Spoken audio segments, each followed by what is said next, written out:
Do you like stories about giants?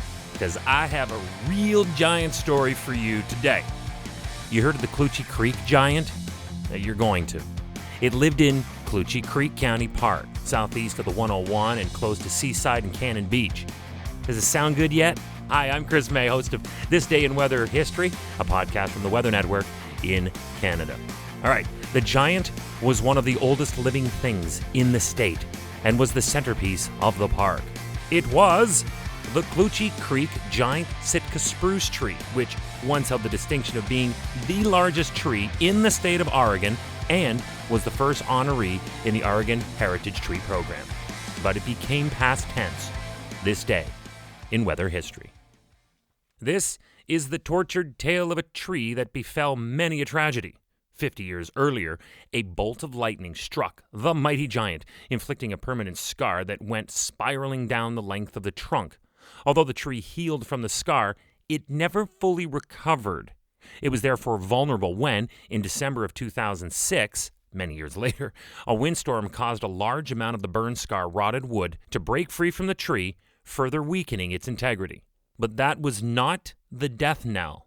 Just 1 year later, on December 2nd, 2007, this day in weather history, our once proud heritage tree was whipped around by a second windstorm, but this time it landed the fatal blow when it broke off the trunk about 80 feet from the ground. Now it was fatally wounded. So just what did we lose in this giant Sitka spruce? It's estimated to be, first of all, between 500 and 750 years old. The tree sprouted from a seed on the forest floor around the signing of, get this, the Magna Carta back in 1215. It dates all the way back to the 13th century, early 13th century. At a height of 200 feet, it was the largest tree in the state of Oregon and one of the oldest living things, as I'd mentioned, in the entire Pacific Northwest, especially in that state. It was the largest Sitka spruce in the entire United States Union, as recognized by the American Forests, keeper of the National Big Tree Register. Diameter, it goes all the way around 17 feet, 673 inches or 56 feet in circumference, and its crowd spread was a massive 93 feet. It was the first Oregon Heritage Tree, a program started back in 1995, recognizing trees for their contribution to Oregon's history and heritage. Living legacy of the primeval coast, old-growth rainforests that once inhabited the Pacific Northwest. Trees like this mighty giant will host entire ecosystems in their uppermost branches.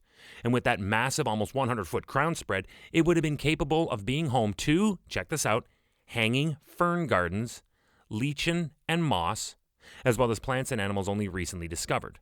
Tree climbing scientists have found some rare salamanders, plankton, and soil supporting huckleberry bushes at hundreds of feet in the air. We could learn an awful lot about sustainability from these trees. It's a lot like the mysterious and mostly unexplored depths of the ocean. Can you imagine that all of this is hiding right in plain sight? Not in the Amazon, not somewhere in a remote jungle. No, it's right here in Oregon, USA. It just goes to show you that we've only just begun to study the rich life of the tall tree canopy, pretty much because no one ever thought to check up there and find if anything was up there, except for the top of the tree. So I mentioned earlier that it dates back to the original signing of the Magna Carta. I just want to go back there for a quick second. That means that the Klootchy Creek giant was older than the Spanish missions to the southwest. It is so old that even the original settlers of St. Augustine, the oldest continually occupied European settlement in the nation, would have arrived and looked up and likely exclaimed, "Whoa, look at the size of that tree." The giant was older than Jamestown and Plymouth.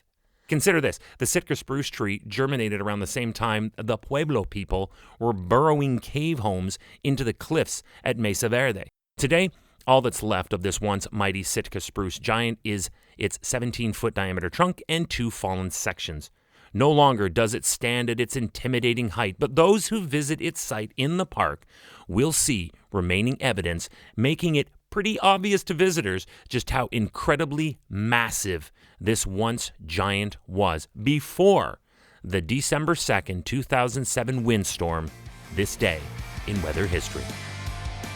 Tomorrow is December 3rd, and that's the date that Typhoon Bopa, known in the Philippines as Typhoon Pablo, made landfall as a Category 5 super typhoon in the southern Filipino island of Mindanao, making it the strongest tropical cyclone on record to ever affect this area, and they see a lot of storms. Tomorrow's episode, remember, also features a podcast video short that you can see on television or from our homepage at theweathernetwork.com/weather history. They're shot right here where I'm sitting in the TDIWH podcast studio and include archival video and photos from that place in weather history. Both are ready to roll tomorrow right here on This Day in Weather History, the podcast with me, your host, Chris May.